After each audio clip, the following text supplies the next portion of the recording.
I'm Spencer. I wrote a children's book, and I've been posting this series here on TikTok, but I haven't given an update in a few months, so that's what I'm going to do here now.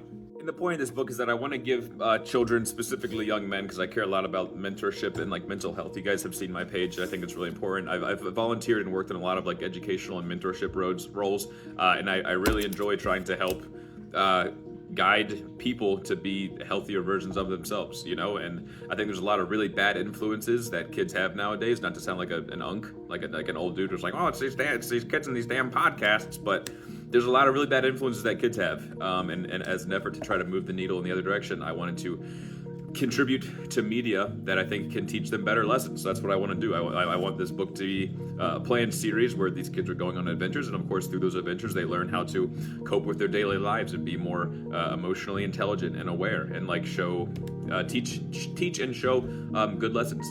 Yeah. So where's the book right now? Because I haven't posted an update in a few months. I finished writing at the end of last year in like October. And see, the thing that how my brain works is I set my goal to like finish writing the book by this date, and then I did that. But because my goal was only to finish the book and not do all the other steps afterwards, I like mentally checked it off, and I was like, okay, cool, we're done. And then I came back and I was like, wait, hold on, I have to do like a lot more now. So the process of like editing, you know, I went through a few rounds of revisions with myself. I had some friends who were generous enough to read it and give me their thoughts as well, and then you know, make updates there. And then I didn't realize how hard finding a publisher would be. I didn't know nothing about this. I was looking for illustrators on TikTok for a little while, and a lot of you were very kind to like send me your portfolios.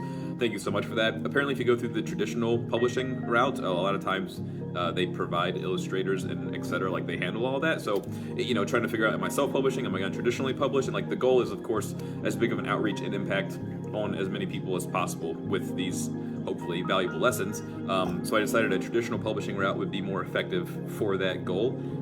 So I decided to go down that path, which of course then I have to research a bunch of publishers and make sure that I think like to make sure like I align with like their mission goals, and that like the book would be a good submission for them. So that was a lot of extra time and process, which I've been doing the last couple of weeks. And then today I narrowed down a list of actual publishers that I think would be applicable for the book.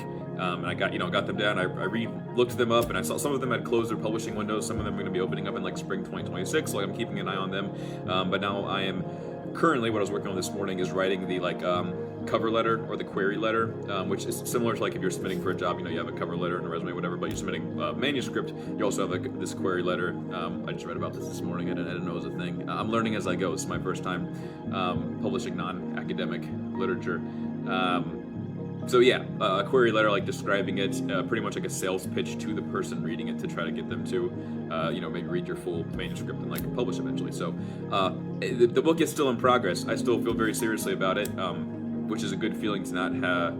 It's obviously like it's work and effort, and I think a lot of times like I can like get a good idea and I'm like, oh, this is good, and I'll do it, and I do it, and I do it, and then like I check off that first box, you know, where like I wrote it, and then I'm like, okay, cool, I'm done. Or like I look back later, I'm like, ooh, this is actually that good, and then I start questioning myself. But I've like felt pretty confident about it this whole time, and I reread it multiple times, and I'm like, yeah, I think this is like, and I'm my biggest fucking critic, you know, as a lot of people are. I reread it multiple times, and I'm like, yeah, I think this is good. I think this is nice. I think kids might resonate with this, or I think that if someone read it like in that planned age range, that like maybe they'll be able to get something out of it, and that's the goal, you know. And I think it's still fun. I think it's still entertaining, because of course they have to want to read it. They have to want to read the next book too. And I think I've done those things. Maybe that's hubris for me to think that, but again, I'm pretty self-critical, and I feel like I would say it was dog shit if I thought it was dog shit, and I don't think it's dog shit. So, yeah. It's a lot of yapping. Thanks for y'all's continued support as I work through this, and I hope to maybe eventually post a TikTok of a finished published book that you guys can see. So.